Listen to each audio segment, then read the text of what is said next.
الحمد لله نحمده ونستعينه ونستغفره ونؤمن به ونتوكل عليه ونعوذ بالله من شرور أنفسنا ومن سيئات أعمالنا من يهده الله فلا مضل له ومن يضلله فلا هادي له ونشهد أن لا إله إلا الله وحده لا شريك له ونشهد أن سيدنا ومولانا محمدا عبده ورسوله أرسله بالحق بشيرا ونذيرا وداعيا إلى الله بإذنه وسراجا منيرا وصلى الله تعالى عليه وعلى آله وأصحابه وبارك وسلم تسليما كثيرا كثيرا أما بعد عن النواس بن سمعان رضي الله تعالى عنه قال سألت رسول الله صلى الله عليه وسلم عن البر والإثم فقال البر حسن الخلق والإثم ما حاك في صدرك وكرهت أن يطلع عليه الناس. ونبي موسى رضي الله تعالى عنه أن رسول الله صلى الله عليه وسلم قال لا يصيب عبدا نكبة فما فوقها أو دونها إلا بذنب ويعفو الله عنه أكثر وقرأ وما أصابكم من مصيبة فبما كسبت أيديكم ويعفو عن كثير أو كما قال النبي صلى الله عليه وسلم. محترم حضرات، گزشتہ جمعہ گناہ کے متعلق کچھ گفتگو اور بات چیت ہوئی تھی کہ گناہ کسے کہتے ہیں اور نیکی کسے کہتے ہیں. تو نیکی نام تھا اس چیز کا کہ آدمی حسن اخلاق سے پیش آئے. جیسے حضرت نواس بن سمعان نے آپ سے سوال کیا اور پوچھا کہ اللہ کے نبی نیکی کیا چیز ہے، تو آپ نے صحابی رسول کو جواب دیتے ہوئے فرمایا کہ البر حسن الخلق. اگر نیکی کے معاملے میں پوچھا جا سکتا ہے تو نیکی میں سب سے افضل نیکی ہے وہ انسان کے اونچے اخلاق ہیں. پھر گناہ کے بارے میں پوچھا تو آپ نے فرمایا کہ آسانی کے لیے تمہیں سمجھانے کے لیے گناہ وہ ہے کہ جو کام تم کرو وہ کام کرتے وقت تمہارے دل میں کھٹکا محسوس ہو تو سمجھ لو کہ یہ گناہ ہے. ما حاک فی صدرک، تمہارے دل میں کھٹکا ہو جائے، یعنی جیسے ہم کہتے ہیں سوٹ لگ جائے، کوئی ایسا کام کرے کہ میں نے کیا کر دیا، تو اس کام کو گناہ کہتے ہیں. اور دوسرا فرمایا کہ گناہ کو اور آسان طریقے سے آپ کو سمجھنا ہے تو یوں سمجھو کہ جو کام تم کر رہے ہو اس کام کے بارے میں اگر کوئی دیکھ لے گا تو تمہیں برا لگے گا. تم اس کام کو چھپ کر رہے ہو کہ لوگوں کو پتہ چلے کہ یہ کیا ہے اور میری عزت کا مسئلہ بنے گا، میں ذلیل ہو جاؤں گا. ایسا کوئی بھی عمل اگر تم کرتے ہو تو سمجھ لو کہ یہ بھی گناہ ہے. اب یہ گناہ جو ہیں آدمی تھوڑا سا استظہار کرے کہ میرا اللہ جو میرا مربی ہے، میرا محسن ہے، میرا منعم ہے، جس احسان کا بدلہ میں میرے رب کو پوری زندگی اس کی عبادت کر کے بھی گزاروں تو میں ایک ادنا احسان کا بدلہ ادا نہیں کر سکتا ہوں. اب ایسا رب العالمین کہ جس نے ماں کے پیٹ سے ہی نعمتوں کا سلسلہ مجھ پر جاری کر دیا ہو اور پھر ماں کے پیٹ سے پیدا ہونے کے بعد جب میری جوانی آئی اور اللہ نے مجھے صحیح سالم رکھا، اعضاء کو قوت اور طاقت دی اور جسم کے اندر صحت اور تندرستی دی، ایسا منعم حقیقی اور محسن حقیقی کا میں کیسا نافرمان بن سکتا اور میں کیوں کروں اس کی نافرمانی کروں؟ تو میں کوئی ایسا کام اور کوئی ایسا کلام کہ جس سے رب ناراض ہو میں قطعاً نہ کروں، تب آدمی گناہ سے بچ سکتا ہے.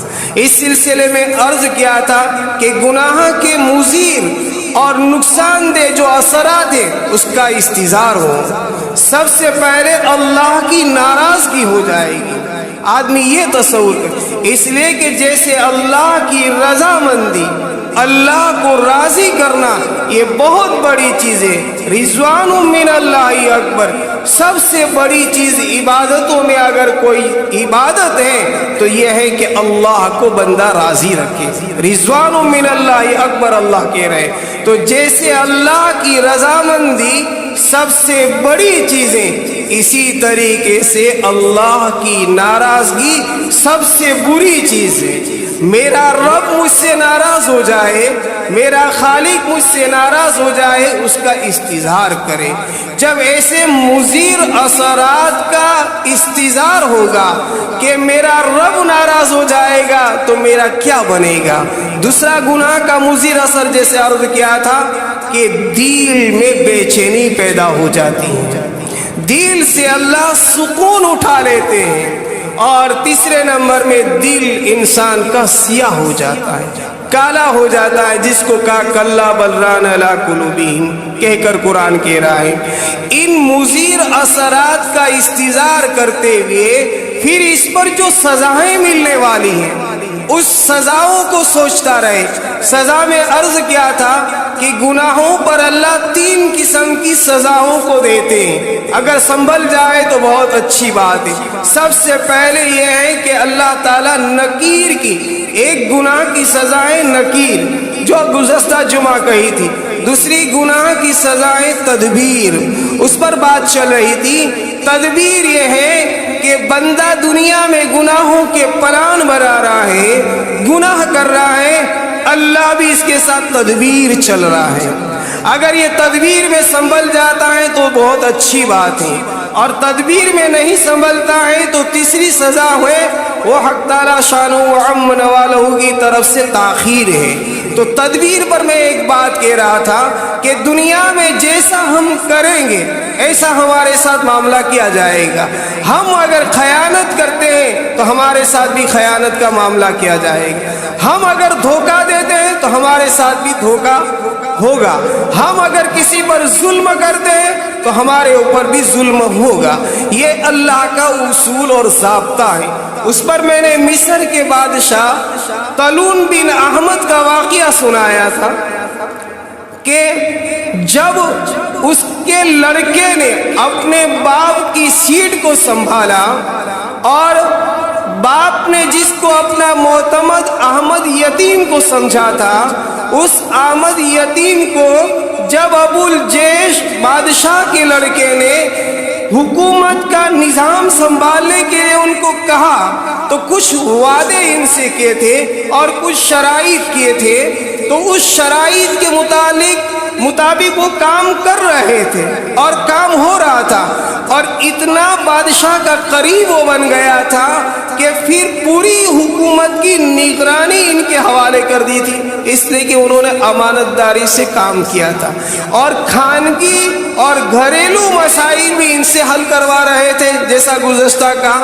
اب بات ہماری وہاں پہنچی تھی کہ بادشاہ نے یعنی ابو الجیش نے اس احمد یتیم کو اپنے خاص گھر سے ایک موتی لانے کا کہا کہ میرا جو خاص مکان ہے جہاں پر میری باندھی رہتی ہیں اس جگہ سے موتی لے آؤ. جب وہ موتی لینے کے لیے گئے تھے تو وہاں پر بادشاہ کی چہی تھی اور بادشاہ کی معتمد باندھی کو غیر شرعی حالت میں پایا. اب جب غیر شرعی حالت میں ان کو پایا، غلط چیزوں میں اس کو مبتلا پایا، تو باندھی سمجھ گئی کہ بادشاہ کا یہ خاص آدمی ہے، ہو سکتا ہے کہ یہ میری اطلاع دے دے بادشاہ کو اور بادشاہ میرے ساتھ غضب میں آ جائے اور گیز و غضب میں آ کر میرے ساتھ کوئی برا معاملہ کر لے. تو اولاً باندھی نے احمد یتیم کو اپنے ساتھ ملانا چاہا، تو چونکہ احمد یتیم فراست کے ساتھ ساتھ نیک طبیعت کا آدمی تھا، بھلی طبیعت کا آدمی تھا، اور جو فراست کے ساتھ نیک طبیعت ہو، بھلی طبیعت ہو، تو گناہوں کے کتنے بھی انبار آ جائے اور گناہوں کے کتنے راستے اس کے ساتھ ہموار ہو جائے، وہ آدمی گناہ نہیں کرے گا۔ اس لیے کہ فراست جب ہوگی تو ہر کام میں اس کی نظر اللہ پر ہوگی۔ جب اللہ پر ہوگی تو پھر آدمی گناہ کی ہمت نہیں کرے گا۔ تو چونکہ احمد یتیم بادشاہ کا معتمد اور اللہ رب العالمین نے انہیں فراست اور نیک طبیعت اور بھلائی کے ساتھ ساتھ ان کو تربیت کی ہوئی تھی، اس لیے انہوں نے اس گناہ کی طرف توجہ نہیں کی، بلکہ گناہ سے بچنے کے لیے فوراً اس موتی کو لے کر وہ گھر سے باہر نکل گیا۔ اب باندی کو یقین ہو گیا کہ احمد یتیم نے میرے ساتھ کوئی خیانت نہیں کی، کوئی غلط کام نہیں کیا، یقیناً یہ میری اطلاع دے دے گا بادشاہ کو، اور جب بادشاہ کو اطلاع ہو جائے گی تو میری موت ہو جائے گی۔ تو قبل از وقت احمد یتیم بادشاہ کو کہے، اس سے پہلے باندی نے ایک پلان بنایا، ایک تدبیر کی، اور سوچا کہ احمد یتیم کو بادشاہ کی نگاہ میں مذموم قرار دوں، برا بنا دوں، تاکہ میں اپنی عزت بچانے والی سمجھی جاؤں اور میں بادشاہ کے جیسے مقرب ہوں ایسے ہی مقرب رہوں گی۔ تو جا کر کہنے لگی کہ بادشاہ سلامت، بات ایک آپ سے عرض کرنی ہے، اور وہ یہ ہے کہ آپ کا جو معتمد آدمی ہے احمد یتیم، آپ نے جو ان کو موتی لینے کے لیے بھیجا، انہوں نے میری عزت پر ہاتھ لگایا اور مجھے ذلیل کرنا چاہا اور میرے ساتھ غلط کام کرنا چاہا۔ اب میں بچ چکی ہوں، ورنہ یہ اگر اس کی چغر سے میں نہ بچتی تو میرے ساتھ وہ غلط کام کرتا، بجائے یہ کہ وہ غلط کام کر رہی تھی۔ اب اس پر ایک تو سب سے بڑی ہے کہ تہمت لگائی، دوسرے نمبر میں بادشاہ کے قریب تھا تو اس کو دور کرنا چاہا۔ بادشاہ گیز و غضب میں آ گئے کہ جس پر میں نے اتنا اعتماد کیا اور جس پر میں نے اتنا قریب کر کے ان کو اپنے گھریلو کھانے میں، گھریلو چیزوں میں اور یہ کہ پوشیدہ چیزوں کا رازدار بنایا، اور یہ میری معتمد کنیز کے ساتھ، باندی کے ساتھ عزت کا معاملہ کر کے انہیں بے عزتی کرنا چاہتا تھا، لہذا بہت غصہ ہوئے۔ تو بادشاہ نے احمد یتیم کے ساتھ ایک تدبیر کی، چونکہ پہلے باندی نے تدبیر کی تو بادشاہ نے ایک اور اپنے معتمد آدمی کو بلایا اور کہا کہ میں آپ کے پاس ایک آدمی کو بھیجوں گا، اور اس آدمی کو میں ایک تشت دے کر بھیجوں گا، اور اس تشت میں آپ کو مشک بھرنے کا وہ کہیں گے۔ جب یہ آپ کے پاس میرا یہ پیغام لے کر آئے اور یہ کہے کہ بادشاہ نے اس تشت کے اندر مشک بھرنے کا کہا ہے، جب یہ آپ کے پاس وہ چیز لے کر آئے تو سب سے پہلے آپ اس کے سر کو قلم کر دینا، قتل کر دینا، اور پھر اس سر کو میرے پاس ڈھانپ کر دوبارہ بھیجوا دینا۔ یہ بادشاہ نے احمد یتیم کے بارے میں کنیز کے کہنے کی بنا پر ایک تدبیر بنائی۔ اب دیکھیے، احمد یتیم بہت نیک طبیعت کا آدمی، بادشاہ نے یہ تدبیر بنائی ہے اور یہ پلان بنایا ہے، ان کے علم میں بالکل نہیں ہے، وہ جانتا ہی نہیں ہے۔ وہ تو بادشاہ کے بنگلے سے، بادشاہ کی جگہ سے وہ تشت لے کر دوسرے جگہ جانے لگا تو راستے کے اندر وہی کنیز اور وہی باندی جو دوسرے کے ساتھ غلط کام میں مبتلا تھی وہ مل گئی اور احمد یتیم کو باتوں میں لگا دیا، اور انہوں نے یہ تدبیر بنائی کہ گزشتہ جو میں نے بادشاہ کو شکایت اس احمد یتیم کی ہے، میرے ساتھ وہ زیادہ باتیں کرے گا اور بادشاہ مجھے اس کو دیکھ لے گا تو میری بات پر یقین ہو جائے گا، جب میری بات پر یقین ہو جائے گا تو بادشاہ اس کو قتل کر دے گا۔ یہ باندی نے پلان بنایا۔ اب اس پلان کے تحت احمد یتیم جب وہاں سے تشت لے کر راستے میں ملا تو باتوں میں مشغول کر دیا. انہوں نے کہا کہ مجھے بادشاہ سلامت کا پیغام لے کر جانا ہے. انہوں نے کہا کہ اس کام کے لیے ہم کسی اور کو بھیج دیتے ہیں، لیکن تھوڑی دیر میرے ساتھ بات چیت کرو. کسی کام کی باتوں میں الجھا دیا اور کہا کہ کسی اور آدمی کو ہم بھیجیں گے. تو ادھر ادھر انہوں نے نظر کی تو باندی اور کنیز کو وہی آدمی ملا جو پچھلے دنوں میں اس کے ساتھ برائی میں ملوث تھا. تو باندی نے اس آدمی کو بلایا اور کہا کہ احمد یتیم جو دوسرے آدمی کے پاس مشک لینے کے لیے اس تشت میں جا رہا ہے، آپ وہاں سے مشک لے کر آؤ. اب وہ چونکہ اس باندی کے ساتھ ملوث تھا، باندی نے حکم دیا تو وہ لہٰذا اس تشت کو لے کر مشک لینے کے لیے گیا. جب یہ مشک لینے کے لیے گیا، اب بادشاہ نے تو کہا تھا کہ جو مشک لینے کے لیے تشت لے کر آئے اسے آپ قتل کر دینا، اور قتل کر کے اس کی گردن، اس کا سر میرے پاس بھیج دینا. جیسا ہی وہ آدمی وہاں جا کر مشک کا سوال کیا، فوراً انہوں نے اس کے سر کو جسم سے قتل کر دیا، الگ کر دیا. الگ کرنے کے بعد تشت میں رکھ کر کسی کے ساتھ بھیجوا دیا. جب بھیجوا رہا تھا تب بھی احمد یتیم اس کنیز سے باتیں کر رہا تھا. انہیں معلوم نہیں. جب دیکھا کہ وہ تشت میں ڈھانپ کر مشک لا رہا ہے تو اس تشت کو طباق کو لے لیا اور لے کر بے خبر ہو کر بادشاہ کے پاس پہنچا دیا. اب تشت ڈھپا ہوا ہے، اس میں کیا ہے احمد یتیم کو کوئی خبر نہیں، لیکن بادشاہ اس کی طرف تیز نظر سے دیکھ رہا ہے کہ یہ زندہ کیسے آیا. میں نے تو میرے آدمی کو کہا تھا کہ قتل کر دینا اور یہ ڈھانپ کر لایا ہے. تو کبھی بادشاہ اس کی طرف سوالیہ نگاہ سے اور تیز نگاہ سے دیکھ رہا ہے. احمد یتیم کو ابھی تک کوئی خبر ہی نہیں ہے، کوئی علم ہی نہیں ہے. جب یہ ہوا تو احمد یتیم نے تشت سے چادر کو اٹھایا تو دیکھا کہ اس میں تو سر پڑا ہوا ہے. وہ ہکا بکا رہ گیا اور بادشاہ کی طرف دیکھتے ہوئے بے ساختہ کہنے لگا یہ کیا ہے. تو بادشاہ نے کہا کہ آپ بتائیں کیا ہے. پھر کہا کہ اچھا کوئی بات نہیں، مجھے یہ بتاؤ اس کا سر جو ہے آپ لے کر آئے ہیں، اس آدمی کے متعلق کچھ آپ جانتے ہیں؟ تو کہا کہ حضور بات تو جانتا ہوں، لیکن میں نے یہ چاہا کہ میں اس کے اوپر پردہ ڈال دوں اور اس کے عیب کو چھپا دوں اور پردہ پوشی کر لوں، اس لیے میں نے اس کی بات آپ تک نہیں پہنچائی. اور پھر پوری جو اسٹوری بنی ہوئی تھی، جو قصہ بنا ہوا تھا، وہ بادشاہ کو پہنچا دیا. پھر بادشاہ نے اس باندی کو بلایا کہ بتا کیا بات ہے. تو اس نے کہا کہ احمد یتیم صحیح آدمی ہے، سچے آدمی ہے، پاک دامن آدمی ہے. میں نے ان کو بدنام کرنے کے لیے اور اپنے آپ کو بچانے کے لیے ایک تدبیر بنائی تھی اور ایک پلان بنایا تھا، اس کے تحت یہ ہوا ہے.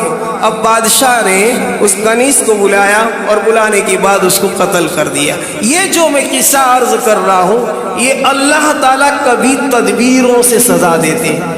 ہم کسی کے ساتھ پلان بنائیں گے، اللہ ہمارے ساتھ پلان بنائیں گے، لیکن اس پلان کا ہمیں علم نہیں ہوگا. تو جیسا کرنا دنیا میں کہتے ہیں نا، تیری کرنی کے تجھے ملیں گے پھل. آج جو بائے گا کاٹے گا کل. آج جو ہم کرتے ہیں، آج جو کھیتی کرتے ہیں، وہ کل کاٹنے والے. ایسی دنیا میں جو معاملات کرتے ہیں ہمارے ساتھ کیا جائے گا. جیسی کرنی ویسی بھرنی، نہ مانے تو کر کے دیکھ. اب جیسی ہم کریں گے ایسا ہی ہمارے ساتھ ہوگا. اسی لیے کہتے ہیں جنت بھی ہے جہنم بھی، نہ مانے تو مر کے دیکھا.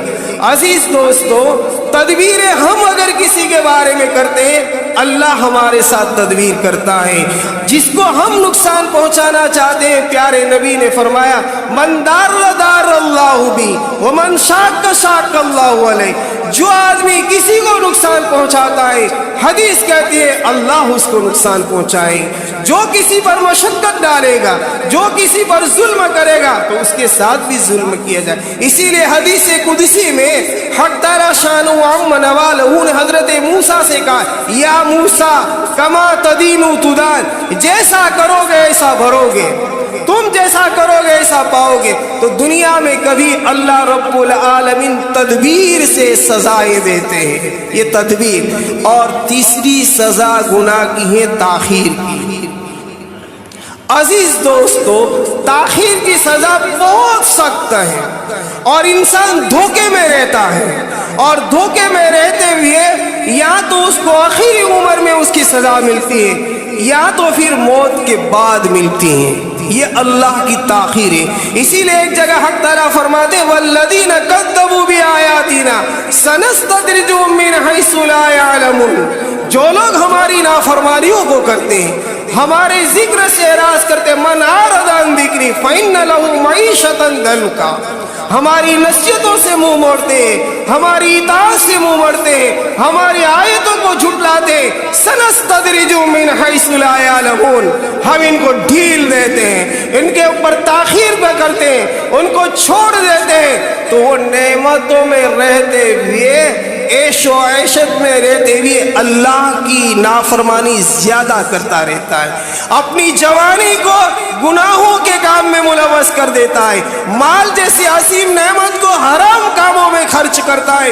اللہ کہتے ہیں سنستدرجہم، میرے بندوں میں تمہیں ڈھیل دے رہا ہوں، میں تمہیں چھوڑ رہا ہوں، لیکن یہ نہ سمجھو کہ اللہ تعالیٰ تم پر احسان کر رہے ہیں بلکہ انعام کر رہے ہیں، بلکہ اس ڈھیل میں جب اللہ پکڑیں گے تم کو تو سخت سے سخت ترین سزا دیتے۔ کبھی اللہ گناہوں پر پردہ ڈال دیتے تاکہ میرا بندہ گناہوں سے توبہ کر لے، اللہ تعالیٰ گناہوں پر پردہ ڈال دے، پھر بھی نہیں سنبھلتا، پھر بھی نہیں سدھرتا، تو پھر حق تعالیٰ شانہ اس کے پردے کو چاک کر دیتے، دنیا میں ذلیل اور رسوا کر دیتے ہیں، لیکن وہ سمجھتا نہیں ہے۔ اور دوسرے لوگ جب وہ نافرمانیوں کے ساتھ نعمتوں میں، صحت میں، جوانی میں رہتا ہے تو بعض نافرمان لوگ غبطہ کرنے لگتے ہیں کہ یار وہ تو بہت مالدار ہو گیا، بہت اس کو مل گیا ہے، حالانکہ اللہ کی طرف سے کیا ہے؟ ڈھیل ہے۔ اس کو ایک حدیث میں نبی پاک صلی اللہ علیہ وسلم نے فرمایا لا تغبطن فاجرا بنعمتی فإنك لا تدری ما هو لكن بعد موتی فإن له عند الله قاتلا لا يموت، یعنی النار۔ آپ نے صحابہ کو خطاب کرتے ہوئے فرمایا لا تغبطن فاجرا بنعمت، میرے صحابہ کسی کو عیش عشرت میں دیکھو، کسی کو ناز و نعمت میں دیکھو، لیکن وہ اللہ کی نافرمانی کر رہا ہے، گناہوں کے کام کر رہا ہے، تو اس پر رشک نہ کرو، اس پر للچائی ہوئی اور لالچ والی نظر سے نہ دیکھو۔ کیوں؟ فَإِنَّكَ لَا تَدْرِي مَا هُوَ لَكِنْ بَعْدَ مَوْتِي، معلوم نہیں موت کے بعد اس کے ساتھ کیا معاملہ کیا جائے گا۔ آج یہ دنیا میں کچھ بھی کر لے لیکن موت کے بعد کیا ہوگا؟ تو ایک قرآن کریم میں ایک جگہ حق تعالیٰ فرماتے وہ مجرم جو دنیا میں رہتے ہوئے اللہ کی نافرمانی کرتا رہا، اللہ نے ستاری کی، ڈھیل دی، لیکن توبہ نہیں کی، بغیر توبہ کے مر گیا، تو پھر موت کے وقت وہ عذاب دے گا تو وہ کہے گا یا لیتہا کانت القاضیہ ما اغنی مالیہ ہلک عنی سلطانی خذوہ فغلوہ ثم الجحیم صلوہ۔ وہ جب عذابوں کو دیکھا گا تو کیا کہے گا؟ یا لیتہا کانت القاضیہ، کاش کہ موت ہی فیصلہ کر دیتی، مرنے کے بعد زندہ ہی نہ ہوا ہوتا۔ تو یہ ذلتی جو دنیا میں نہیں ہوئی لیکن آخرت میں دیکھ رہا ہوں، جب اپنے گناہوں کی فلم اللہ چلا دیں گے میدان محشر میں اور سب گناہ ہو جائیں گے، چونکہ وہاں تو وہ دفتر کھلے گا لا یغادر صغیرۃ ولا کبیرۃ الا احصاها ووجدوا ما عملوا حاضرا ولا یظلم ربک احدا۔ اللہ کا دیوان، اللہ کا دفتر بولے گا، اور کوئی چھوٹی حرکت بھی، کوئی بڑی حرکت بھی ہم نے نہیں کی، جو ہوگی کی ہوگی وہ موجود ہوگی۔ فَمَن يَعْمَلْ مِثْقَالَ ذَرَّةٍ خَيْرًا يَرَهُ وَمَن يَعْمَلْ مِثْقَالَ ذَرَّةٍ شَرًّا يَرَهُ۔ چھوٹی سی رائی کے دانے کے برابر اگر برائی کی ہے تو وہ بھی موجود، اور